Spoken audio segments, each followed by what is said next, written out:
Hello everyone, it's Lionheart84 here, and my name's Brett. One slight advantage we have of winter here is it does give me an opportunity to film and show my potted or container grown fruit tree collection properly. It's not always easy to film them when they're in full leaf, and it's going to give me a chance to survey the plants and see what needs to be done to the various plants during the course of winter. Now I've got a fair mix here of persimmons, American pawpaw. There are some other fruit trees in the prunus and rosaceae family. So my thoughts probably this year, a lot of these plants have been in these containers for 2 or 3 years now, and I've lost a couple of jujubes this year, which I think has been caused by root problems caused by compacted over wet soil, especially as we did have a particularly wet summer and it wasn't very warm and dry. So over the course of winter my plans are, one at a time, on days when the weather is suitable, I'm going to remove each and every one of these fruit trees from the pots carefully, because some of them don't like root disturbance, particularly the persimmons and the pawpaw. So I'm going to remove each one of these fruit trees from the pot and have a look at the root systems and the state of the soil. Probably most of them will go into a larger pot, and I will remove the old stale soil from the roots, or tease some off without damaging the roots. In the case of the members of the prunus family or the rosaceae family and the mulberries as well, my plan will be to give them a root pruning, which I will feature in a video. So I'll be removing surplus soil or compost and pruning the roots back partially, and then putting them back into the same or a slightly larger pot. I don't expect to root prune the persimmons because they're extremely sensitive to root disturbance, and I'm not sure what effect that would have on the persimmons. I don't want to set them back and miss another year's flowering, because quite a few of these plants now would have flowered last summer if we hadn't had that icy cold Arctic spell in April, which killed all the new growth off and wrecked all of the flowers, which is why I only got a handful of persimmons this year. But you can see a lot of these plants are very well established now. This one's a fuyu, and it's quite likely, although it's a small tree because obviously it's being container grown, it's quite likely that this plant will be capable of producing 4 or 5 decent sized persimmons next year.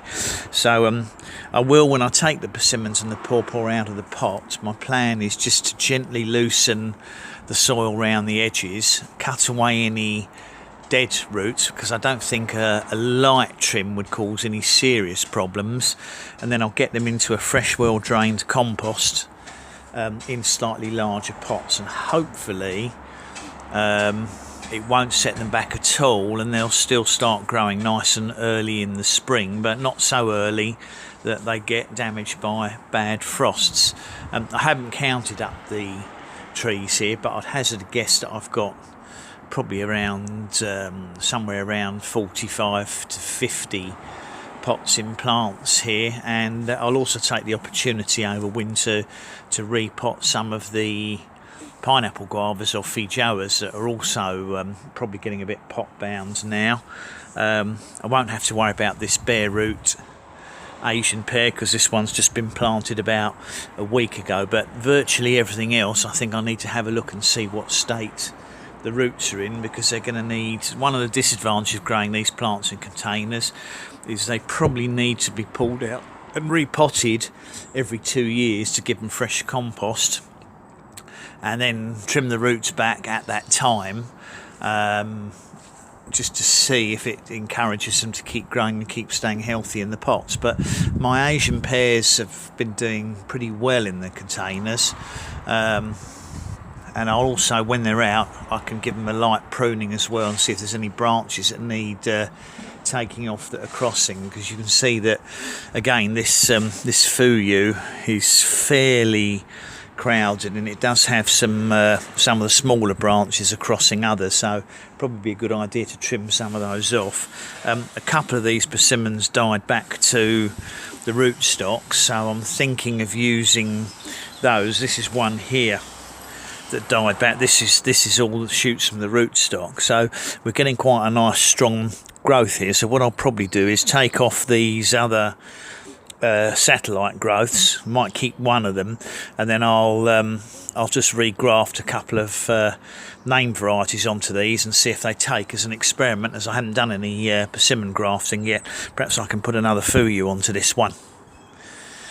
Anyway, I thought it'd be a good opportunity to do a video showing how many container grown fruit plants I've got now that we've lost all the leaves on them. It's much easier to see how they're doing, and I'll get some more larger pots over winter and some more fresh compost, and we'll cover some of the plants that are of interest when I get to them. Any that are particularly interesting, I'll make standalone videos on them, and if I do root pruning, I'll do a demonstration video for that, particularly on the Asian pears and things like the medlar, which is another member of the Rosaceae family, and the mulberries as well.